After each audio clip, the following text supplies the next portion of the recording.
আচ্ছা আমাদের বিয়ের ডেটটা কবে ফিক্সড হচ্ছে তাহলে? আরে তুমি এরকম বিয়ের জন্য পাগল হয়েছো কেন? আসলে আমি না একটা জিনিস বুঝলাম না, সব সময় দেখি যে ছেলেদের বাসা থেকে মেয়েদের বাসায় বিয়ের জন্য প্রস্তাব দেয়, কিন্তু আমার বেলায় সব উল্টা। তোমার বাসা থেকে আমার বাসায় বিয়ের জন্য প্রস্তাব দিছে। আমি তো মানে কিছু বুঝলাম না। বিয়ের পরে এগুলো আপনি এমনিতেই বুঝে যাবেন। এখন আপনি বলেন আমাদের বিয়ের ডেটটা কবে?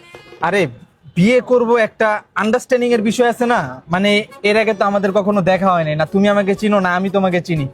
আগে দুজন একসাথে আসছি, দুজনের ব্যাপারে জানি বুঝি, তারপরে না বিয়ে নিয়ে আগাবো। আমি আপনাকে একদিন দেখছি, এরপর আর আমার আর কিছু জানারও দরকার নেই, বোঝারও দরকার নেই। কি একদিন দেখে তুমি আমাকে জাজ করে ফেলাইছো? আমার বাসার ছাদ থেকে আপনার রুম দেখা যায়, তো আমি ওইখান থেকে দেখলাম আপনি অনেক সুন্দর করে থালা বাসন ধুচ্ছেন, তারপর হচ্ছে কি আবার ঘরও ঝাড়ু দিচ্ছেন অনেক সুন্দর করে, আবার ঘর মুছতেও পারেন, আপনি কাপড়ও কাচতেছেন। এরপরে তো আর কিছু লাগে না, তাই না বলেন? ওকে, আমি থাল বাসন মাজতে পারি, কাপড় চোপড় ধুতে পারি, ঘর ঝাড়ু দিতে পারি, এর জন্য বিয়ের জন্য রাজি হয়ে গেছো? ছেলেদের মধ্যে এগুলো গুণ থাকলে মেয়েদের আর কিচ্ছু লাগে না।